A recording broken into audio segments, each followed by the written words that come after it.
Hey everyone, old school Pokemon here, back again for the PokeFlipz podcast premiere, joined by my usual co-host, Catch 'em All Collectibles, Dan. How we doing tonight, Dan? I'm doing better than I was 20 minutes ago because we're actually recording my audio this time. We just answered 3 of the 4 questions without me having my audio recording. My Blue Yeti was not being picked up by OBS. So anyways, when this premiere ends, hopefully you can hear this part of the message. We will be live with PK. We have special guest Poke Knowledge cards on. Look forward to that in the next 15 to 20 minutes or so. You'll be automatically funneled into that live. But in any case, we'll hop right into the questions. So Stuart asked, did you guys get invited to the 15% summer sale where eBay eats half of the cost? This is my first year getting invited and I'm confused about how eBay takes your half. It says you pay them at the end of the sale for 7.5% of your total coupon savings. Is there not an option for them to simply deduct this from your payout? Also, feel free to discuss coupon strategies such as low margin or high value items. And since the coupon doesn't work on auction/eBay Live, will Nick focus more on buy now listings, etc.? So I guess I'll quickly shout out Nick and I, both of our stores, affiliate links below in the description. Both of us will be partaking. If you look at our eBay stores during the time window of the 15% summer sale, you will see our entire stores discounted, the 15%. As far as talking about eBay contracts, you have your own contract with eBay. We have our own contracts with eBay for sales of this nature. I would just read the terms of it. I mean, you're mentioning right here in the question that they say how you're going to pay them for the 7.5%. So I would just trust what they're saying in there if you agree to opt in, or reach out to them. We can't really provide any additional information as to what eBay might do with you on that. But as far as coupon strategies in general and things like that, I guess if you want to start, Nick, talking about how this is like buy it now only, what's your strategy, eBay Lives and all that during the meantime. Yeah, so I've been focusing almost exclusively on eBay Live over the past couple of weeks. Really haven't been giving my eBay store much attention at all. I haven't listed any new buy it now things in quite a while. So most of my efforts are focused on the eBay Lives, and that's how it's going to stay. I would like to get back into buy it now listings at some point to kind of get a little bit of a consistency going with the buy it now sales. But eBay Live is the my primary focus for now, and it probably always will be my new focus. But as far as like doing other type of coupons for your buy it now buy it now items, I've always found success in offering some type of discount to people, whether that be through like a markdown manager sale where everything is 10 to 20% off. Select items are 10 to 20% off, something like that. Sending offers to buyers at 10 to 20% off, something like that. I've always found an increase in sales when I do that type of stuff. So overall, buyers love saving money. So coupons or sales or anything like that is generally something that you should definitely look into as a seller and look into doing and then do it as well. Because I'm sure there's not many sellers out there who are pricing their items at like rock bottom pricing that they don't want to accept a penny under that price. Usually there's almost always some wiggle room. And if you do some type of sale or promotion or coupon or whatever, you're going to notice an increase in sales. Yeah, and a couple of the discounts that I do that are a little bit different and Nick didn't cover, like volume discounts. If I have an item that I have tons of, it's a fairly obvious like low-hanging fruit that you can add on, where if it costs me $4 to ship one and then it only costs me $4 to ship 2, 3, 4, 5, 6, I can easily add on 5, 10%, 15% off if you buy 2 or more, 4 or more, whatever the numbers work out. Pass some or all. I mean, pass all the savings on to encourage just multi-item buys. Multi-item buys are great. And then I also have one where like every 3 slabs you buy, it knocks $5 off, kind of along the same lines.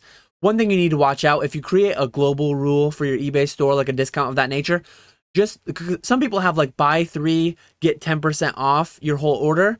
Make sure you don't have something that can be like gamed. If you sell 99-cent singles and you sell $10,000 cards, don't make it so that they can buy 3 99-cent singles and then save $1,000 on a $10,000 card, unless you have that much wiggle room built in. But like, just make sure that whatever promotions you add on aren't like gameable in that way. But yeah, so many tools that eBay provides to increase the sell-through rate of your items. Definitely great what they have there. And one thing I want to mention quickly too on the summer sale, I do have a lot of buy it now consignments in my store. I was back and forth on whether or not I'd opt in. Some amount of my items I'll be selling for like break even.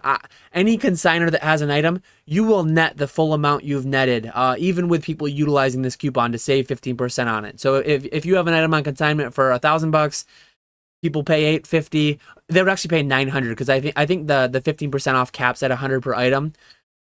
Whatever the buyer ultimately pays doesn't matter. You will still get your net payout that you were getting. Some items I'll break even on. Some items I'll probably lose a little bit, but I sell most of my store. The majority of my store is my own items. So the amount of additional items of my own I will sell is worth the few consignor items that I might like lose a little bit on or whatever. And then being able to sell some older like stale consignment inventory will just be good to free up space in general too. Question number 2 comes in from Jerry Castleberry. When you use the eBay envelope, do you print on a label printer and stick it on a standard envelope? Yeah, I use number six envelopes, and I use 4x6 labels. And the way that it works, like normally you'd write the address on this side and put the stamp on this side. I actually seal it from this side. So I use the 4x6 sticky label. I just like fold it over. It goes over the end a little bit, but I just put it right over the envelope like that, and then it like double seals the envelope. But that is, I print on like a thermal label printer and then slap that on my number 6 envelope. What's your strategy? I actually do something different. I use number 10 envelopes. I like your envelopes better, but I actually print the whole label directly onto the envelope with my inkjet printer. And I can't use number 6 envelopes. I can only use number 10 envelopes to do that. So that's why I use number 10 envelopes. But I print them directly onto the envelope through the inkjet printer, and I think that's it. I think it does save a little bit of money depending upon which inkjet printer you already have, if you already have one. And then it definitely saves time. Just being able to print the label directly onto the envelope. As long as you keep everything in order, you should just be able to throw the card into the envelope, seal it shut, good to go. So I think it does save time, but the other factor with that is how many envelopes are you actually mailing every day? Because if you're someone who's only mailing a couple ESE orders every day, it's probably not worth it to learn how to use the inkjet printer to actually print out the labels. If you don't have one, it's definitely not worth it to go buy one. But if you're someone like me who's doing 30, 40 ESE orders every single day, then I think it definitely is worthwhile in the long run. But yeah, so I would definitely go with that option if you're mailing a lot of stuff every day. If you're only mailing a couple cards every day, ESE, the thermal printer is probably the easiest way to go. I'm glad we had to record again because new information came out. Deal breaker number 1, having to have an inkjet printer. Deal breaker number 2, having to use number 10 envelopes. So I'm further reinforced in recording number 2 with my choice of using my thermal labels on my number 6 envelopes. Oh man. I guess if you want to take this one first. Last time I took it first, but I'll let you go first here. So, Pokey Martin, question. Can you guys please talk about how market manipulation is the most incorrectly used term in today's Pokemon content?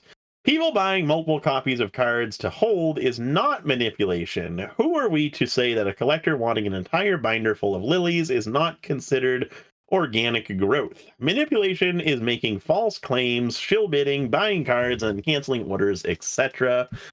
card buyouts are not manipulation, just my 2 cents. I 100% agree with you, Pokemartin.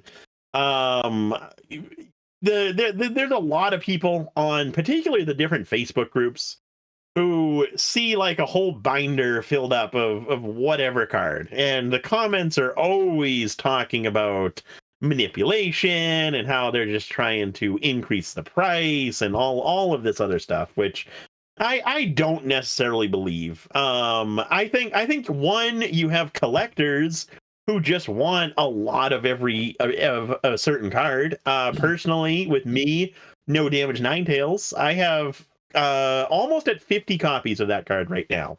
And I love buying them just because I absolutely love that card. I love having it in my collection. So I don't see that as being market manipulation. And then same thing is true with like the Celebrations Classic Collection cards. I bought a lot of the WotC era Classic Collection cards to just hold on to for the long term as like an investment. I don't see that as market manipulation at all either. I'm just a smart investor who's going to make a fortune off of Celebrations one of these days. I think that's perfectly fine.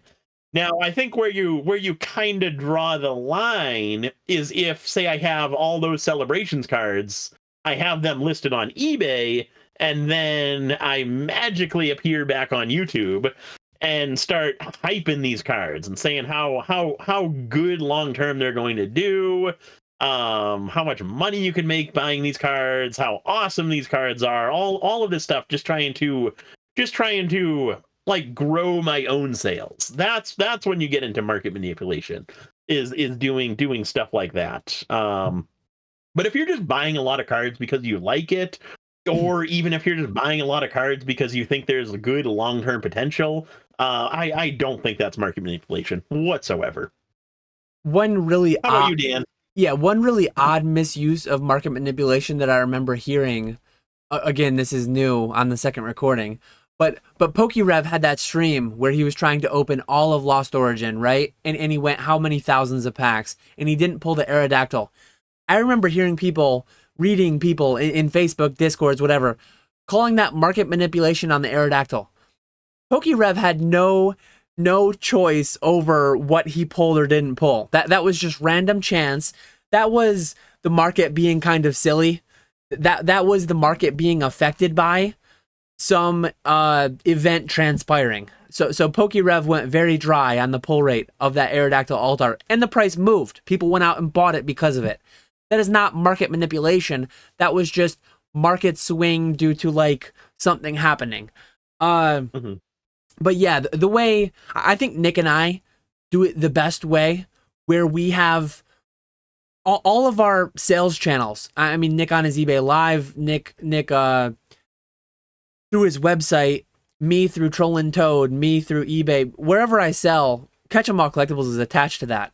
And on YouTube, I mean, I go so far as to like the opposite of pump a lot of my cards. I say like, who's buying this? Don't buy this. But I have full transparency. You see what I'm talking about on YouTube. You see what I'm actively selling. I think the having like a known eBay that is publicly linked to you is the optimal way to just get around any of people, like any kind of accusations of pumping or manipulating or shilling or anything like that. But that is not to say that anyone who doesn't have a publicly linked eBay is automatically doing that. I mean, we can't know, and that's one thing a lot of people do. A lot of people make these bold claims with way too much confidence, with no information whatsoever, with no actual evidence whatsoever. So you need to be really careful, because like there's been many different examples, and I guess I won't call any one individual or card out by name, but even a channel of my size, of Nick's size, if we show a card that has 50 copies, if we show a card that 1,000 people or 2,000 people are going to learn about for the first time, and some amount of them like it, there's probably some percent of them that are going to go buy it. And if there's only 3 copies up on eBay to begin with, It's like, are YouTubers not allowed to show cards that they bought recently? Are they not allowed to show cards that they like the art on? Are they not allowed to talk about cards that they recently learned about? Like if PokeFlipz starts talking about niche mid-era cards, niche promos, whatever it may be, he's fully within his right to do it. The only time it becomes manipulation is if he's secretly already stockpiled a lot of those cards, or if he's told, if he has this big group, and I shouldn't be even saying some individual name, but by no means am I like claiming that Nick, PokeRev, or anybody else is doing that specifically. But where it would become bad is if somebody were to buy 100 copies of a card and then talk about it and then sell it secretly through channels that people don't know are them. Like if they had an alternate eBay account, or if they had just no publicly facing eBay account, or selling it through consignment services, whatever it may be, that would be market manipulation. And some of it goes on. Absolutely, some of it goes on. But people just point like it's the boogeyman. People just like there to be a boogeyman. People like there to be, oh, the prices are higher than I like. Market manipulation. Some boogeyman out there that's holding you back, that's keeping you from reaching your dreams. And it's just so common in life that people want to have this boogeyman to blame for their problems or their lack of getting something they want. Or yeah, it's that's just the world we live in, and that's humanity. Mm-hmm. But yeah, Pokey Martin touched on too, like making false claims, shill bidding, all the different, trying to fabricate price history that didn't actually happen, or cornering the market on something and then pumping it and then selling it to the people that you're saying it's like it's a good buy. That's why I really don't like the whole top 10 things to buy right now. Oftentimes I think they're innocent, and oftentimes I think the person making those videos are actively buyers of those items too, not sellers. But there are certainly times, and the crypto market of the past few years, all the different altcoins and things, that was where things of this nature were most prevalent. Like there were actively people saying, buy into this, it's going to be the next big thing, the next Bitcoin, and they're just dumping their 100 million coins and running off rug pulls, as they called them. Mm-hmm. On to the final question. Here's one for me specifically. DPD asks, was curious, Dan, about how you felt about the recent neutral and negative feedback you've gotten. Were they warranted, or you just decided not to ask eBay to take them down? Almost every neutral and negative feedback I've gotten recently, I learn about through other people. Like, I do not check my own feedback, hardly ever. I'm still, so as of right now, I have like 3 negative in the past 12 months.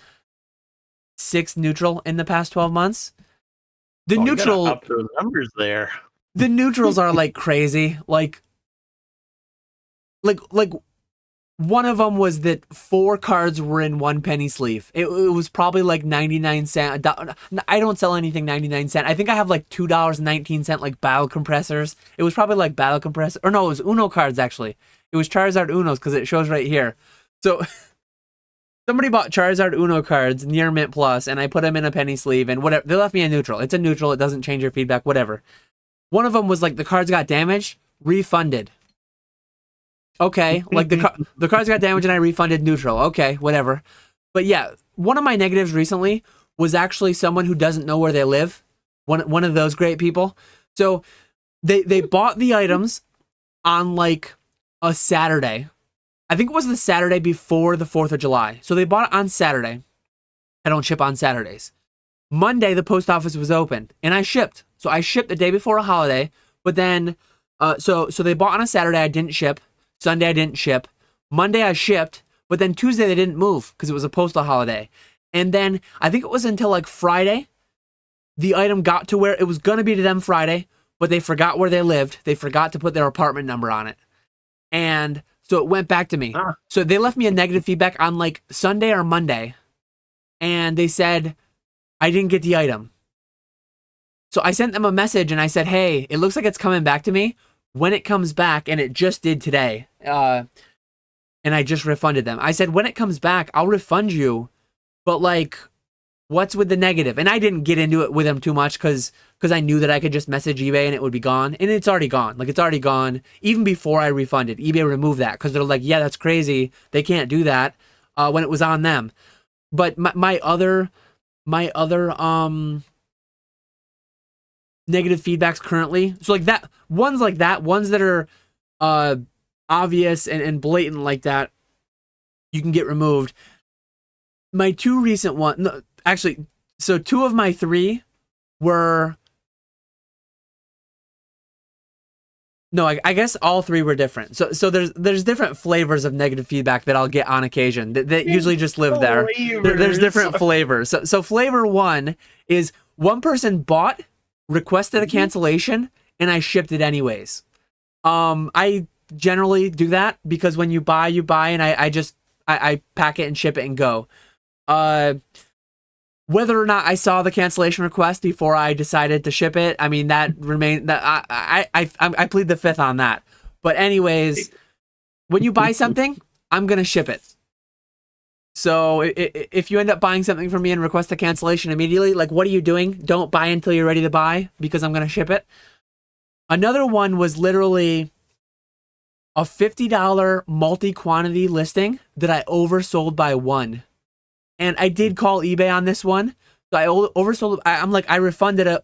What am I supposed to do here? They said that's what you're supposed to do, but they still left a negative feedback that's representative of you overselling an item, which you shouldn't have done. And it's like, yeah, they're right. Like, why should this negative get removed when I oversold an item and had to cancel and refund and they didn't get the item they wanted? But it's so funny because the way that they left the negative, very victimizing of themselves, as, oh, must have been too good of a price because seller lost the item on the way to the post office. It was a buy it now. It's not like it was an auction that went low and I canceled it because I regretted it. It was a buy it now that I oversold by one. I couldn't find one. I didn't have one. So I just refunded it. It was a $49 PSA 10 Eevee from Team Rocket. Someone else probably had a $50 one. Go buy that one.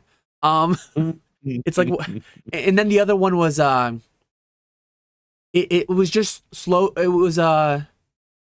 was slow shipping. There have been times, like, I'm not perfect. There are times where I probably lose an item on the way to the post office. My office is a mess oftentimes. There's definitely times where I'll lose an item or the post office will lose an item. I can't discern which one happened, but this was an item that, like, 3 weeks after, they messaged me and they're like, where's my item? I said, oh, I have no idea. Do you want me to resend it or do you want me to refund? Like, I'm very sorry. I don't know what happened. Either I lost it or the post office did. And they're like, just give me the refund. It's too late now. So I did, and then they left a negative. Again, they're fully within their rights to leave a negative, but eBay's not going to remove that. I think if you're the right seller and you say the right things and you call enough times, you probably can get it removed. But I like earned that negative, so I'm just going to wear it. I'm going to wear it with pride. I've not been negative free for the past decade, I don't think. I think I've always had like one or two. And 3 negative feedback on 3,000 in the past 12 months. If someone will not buy from me because I have 3 negative feedback out of 3,000 in the past 12 months, I don't want their money. I don't want their business because they are someone who is probably disproportionately likely to leave a negative feedback. Mm-hmm. What do you? Yeah, that's the biggest thing is you it's obviously important to care about feedback. And you don't want to completely stop caring as the seller, but the sooner you can realize that feedback isn't as important as you think it is, the better off you're going to be. I remember back in the day, I would try and fight tooth and nail about every single negative feedback or neutral feedback that I got because I wanted to be at 100% all the time, and it would like affect me mentally. Where if I saw a negative feedback come through, it would like destroy my whole day and I would be pissed off the entire day. So that is not a good way to live. So I've stopped caring. I very seldomly call eBay and ask them to remove a feedback. One thing I've had good luck with is just like the automated feedback removal if it's like completely unwarranted feedback. eBay is really good about removing that type of stuff, and it's just a form that you have to fill out, so it makes it really easy. But my numbers we're standing at 8 neutrals over the past 12 months and 12 negatives over the past 12 months. What a So scammer. we're looking good. What a scammer. I'm only What one. a I'm scammer. only 1 per 1,000. You have 10,600 feedback over the last 12 months and 12 negative. That is more than 1 in 1,000. You're 1 in like 900. Hey, there's I forget. There's like 6 from this one person. If 1, you 2, 3. if you read too, if you read, I can picture these people. Like some of them are very valid. Some of them I earned by doing something wrong, sending something wrong. I actually just had somebody today that messaged me. If I send you the wrong item and it's less than $20, I tell you to keep it, and then I'm gonna send your item normal. If that person leaves me a negative, it's gonna be like, man, that's kind of crazy. It's like I kind of did earn it, but I also went above and beyond. But yeah, I just had somebody today.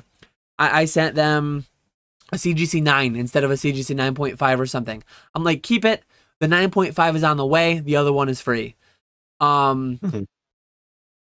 But you can tell reading some of the negatives that people leave. It's like they're just that kind of person. You know, that kind of person that just everything is like out to get them in the world. The people that I was talking about on the last one, they're the ones crying market manipulation. They're the ones like, man,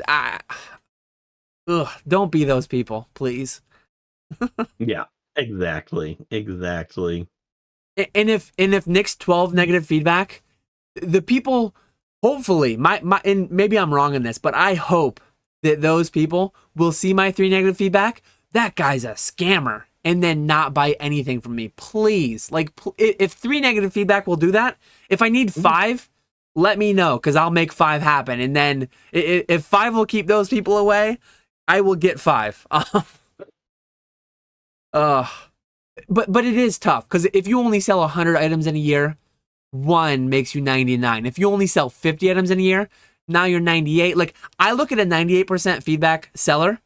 I don't care. I don't care if you're a 50% with 2 sales.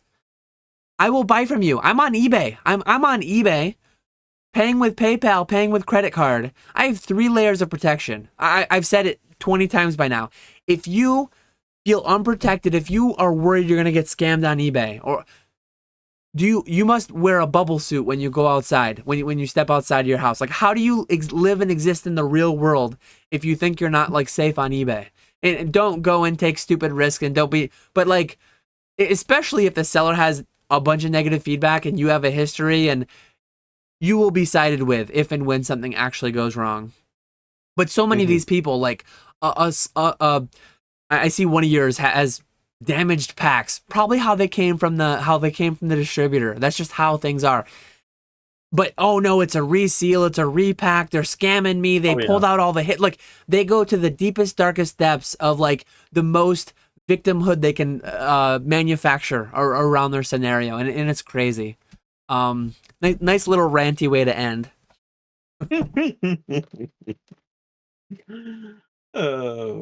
Anything else to add before we funnel these guys over to the live stream with PK? No, I was just gonna say, next up you'll see the 3 of us, me, Dan, and PK, joining you for a nice little live hangout for a couple of hours. Yeah, we'll probably run 8:30 to 11:30ish by default, and then we'll see where the night takes us. We'll see what color my lights are when we tune in. Like, right now they're blue and orange. They were nearing red by the end of that. We'll see if they're red. We'll see if the IPAs are flowing. But yeah, we will catch you over in the live.